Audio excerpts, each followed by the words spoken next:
안녕하십니까. 이원타증권에서 금융 담당하는 정태준입니다. 오늘 증권업 하반기 전망 자료 말씀드리겠습니다. 기준금리가 지금 계속 오르고 있는 상황이긴 한데요. 근데 이 기준금리가 언제까지 오를 것이냐를 놓고 생각을 해보면 최종 수준이 이제 2%가 될지 2.25%가 될지 그 이상이 될지는 사실 매크로 환경에 따라서 변할 수 있겠지만 결론적으로는 하반기 중에 완료가 될 것이다 라고 예상을 하고 있습니다. 근거로는 이제 우리나라 경기가 많이 안 좋기 때문에, 그리고 가계부채 증가율로 봤을 때 가계부채에 대한 부담도 가중이 되고 있는 상황이기 때문에 만약 이렇게 미국이 기준금리 올린다고 해서 따라서 올릴 수 있는 환경은 아니다 라고 판단을 하고 있기 때문이고요. 근데 이제 과거의 기준금리 인상이 끝났을 때를 주가를 같이 보시면 왼쪽 차트를 보시면 되는데 그 증시 시가총액하고 기준금리를 그려놓은 겁니다. 그래서 기준금리 인상이 끝나고 그 다음에 유지가 되는 구간에 들어갔을 때는 시장금리도 이제 기준금리 인상이 종료가 된 걸 반영을 해서 하락을 하고, 그러다 보니까 투자 심리가 좀 회복이 되면서 증시와 함께 증권업이 반등을 하는 양상을 항상 보여왔었습니다. 2012년과 2019년에 그런 사례가 있었고요. 그래서 이제 저희 전략팀의 추정도 그렇고 증시가 이제 하반기에는 좀 회복을 할 것이다 라고는 보고 있는데, 거기에 따라서 증권업도 주가가 회복을 할 수 있다 이렇게 보고 있고요. 이걸 좀 더 상세하게 브레이크다운해서 말씀을 드리면 브로커리지와 트레이딩, IB로 나눠서 말씀을 드리겠습니다. 일단 브로커리지 자체는 사실 거래대금이 가장 중요하긴 합니다. 근데 이제 거래대금은 여기 오른쪽 차트에서 보시는 것처럼 강세장이 끝나면 크게 하락을 하는 경향이 있고요. 그리고 이게 증시가 좀 반등을 한다라고 해서 거래대금이 바로 다시 이전 수준으로 급등을 할 거라고 보진 않습니다.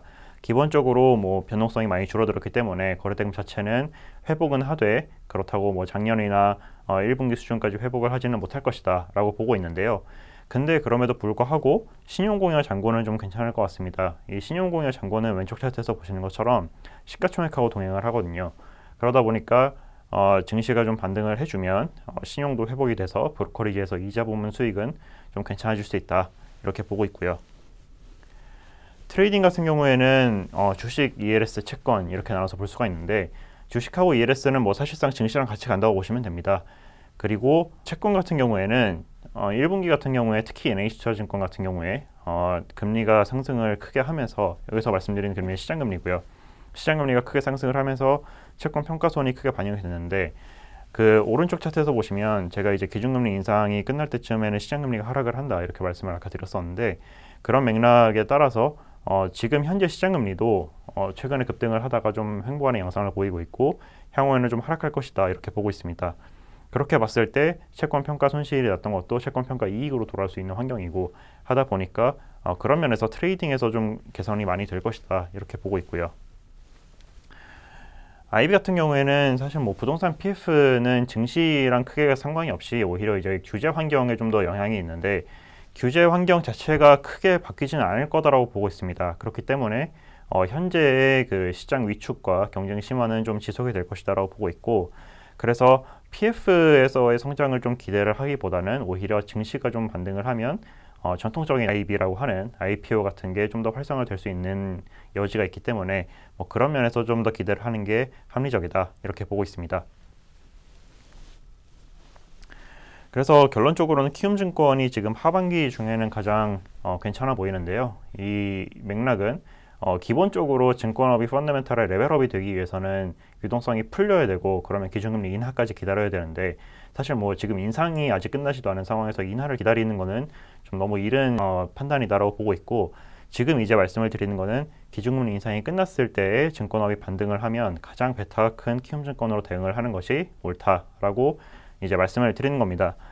사실 키움증권이 그 지난 강세장 이후로부터는 좀 많이 주식 포지션을 줄여서 예전처럼 별도 운용 손익이 엄청 민감하진 않습니다.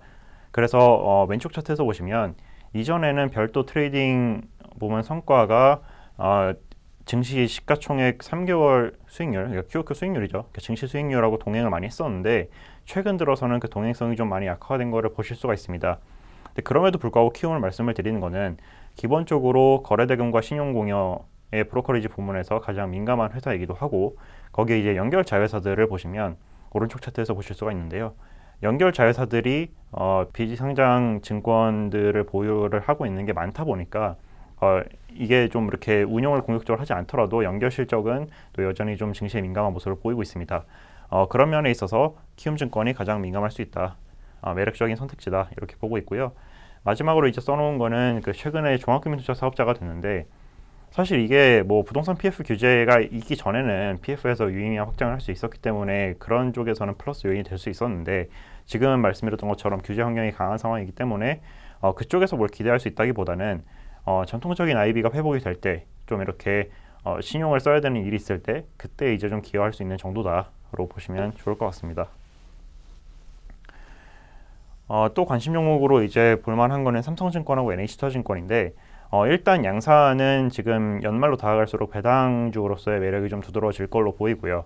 거기에 더불어서 삼성증권 같은 경우에는 최근에 그러니까 과거와 다르게 요즘 들어서는 좀 더 ELS 운용을 증시에 민감한 쪽으로 바꾸고 있습니다. 그래서 증시가 회복이 될 때 좀 수혜를 볼 수 있다 이렇게 보고 있고 NH투자증권 같은 경우에는 뭐 아까 언급을 드렸지만 1분기 때 채권평가 손실이 가장 컸거든요. 그래서 시장금리가 하락을 한다라고 하면 그만큼 돌아오는 평가 이익도 가장 클 것이다 이렇게 보고 있습니다. 근데 예상했던 거랑 다르게 부동산 PF 규제가 갑자기 하루아침에 풀렸다라고 하면 반대로 이제 한국금융지 쪽 LH증권, 하양증권 이렇게 PF에 강점이 있는 회사들이 좀 유리할 거라고 보이는데 일단 그거는 규제 환경에 근거를 해야 하는 거기 때문에 그 변화가 어떻게 되는지를 지켜보셔야 할 것 같고요. 상반기에 주가 흐름을 보시면 사실 메리츠가 제일 좋았습니다. 근데 뭐 아시다시피 메리츠가 자사주를 가장 적극적으로 샀었고 그 다음에 이제 지수 편입 이슈가 두드러진 다음에는 뭐 메리츠 그룹사들이 전체적으로 다 지금 공매도에 타깃이 되는 상황이긴 한데 메리츠 증권은 그 아까 말씀드렸던 부동산 PF 규제에 가장 크게 영향을 받은 회사입니다. 그래서 2019년 이후에 거의 PF 익스포저를 절반으로 줄이고 그 이후로는 계속 그 최대 익스포저를 유지를 하고 있는 상황이고요. 그래서 펀더멘탈 상으로 봤을 때 메리츠 증권에서 크게 더 개선이 될 게 없다 보니까 사실 회사 자체에서도 그 자본을 성장에 쓰는 게 아니라 자사주 외부로 활용을 하고 있다 이렇게 보고 있습니다. 그런데 이제 뭐 반대로 PF에서 규제가 완화가 된다라고 하면 물론 이제 펀더멘탈적으로 수혜를 가장 크게 보는 건 맞지만 그건 다르게 얘기하면 자본을 자사주 매입이 아니라 성장에 써야 된다는 얘기이기 때문에 수급 상황으로는 좀 이렇게 오히려 더 밀릴 수 있는 그런 영향도 있고요. 일단 제가 그 메리츠 증권은 홀드로 유지를 하고 있는데 그 맥락이 회사가 지금 클 수 있는 캐파는 다 쓰고 있다. 그래서 추가 성장 여력이 좀 떨어지기 때문에 자사주 매입에 따라서 주가가 변동하는 양상이 계속 나타날 것이다. 이렇게 보고 있습니다. 네, 다른 회사들은 하양증권이 연초 이후로 가장 부진하고 있는데요. 하양증권을 그 제가 이전에 작년 하반기 전망할 때 최선호주로 제시를 한 기억이 있는데 그 당시랑 지금이랑 좀 다른 양상이 나타나는 거는 그 당시에는 회사가 상당히 빠르게 크고 있었고요. 그리고 뭐 PF 대형사들이 PF에서 굳이 돈을 그렇게 열심히 벌지 않아도 브로커리지랑 트레이딩에서 돈을 많이 벌기 때문에 오히려 중소형사들에게 기회가 많이 되어 있는 상황이었었는데 지금 현재 시점은 대형사들이 브로커리지랑 트레이딩이 부진해서 PF 시장에서의 오히려 좀 수익 창출을 많이 노력을 하고 있는 상황입니다. 그러다 보니까 경쟁력이 떨어지는 중소형사들이 상대적으로 밀리고 있는 구간이고요. 그렇기 때문에 그런 영향으로 인해서 거기에 이제 더불어서 뭐 작년에 배당도 사실 시장의 기대보다 많이 못하기도 했고 그런 것들이 이제 주가로 반영이 되고 있다 이렇게 판단을 하고 있습니다.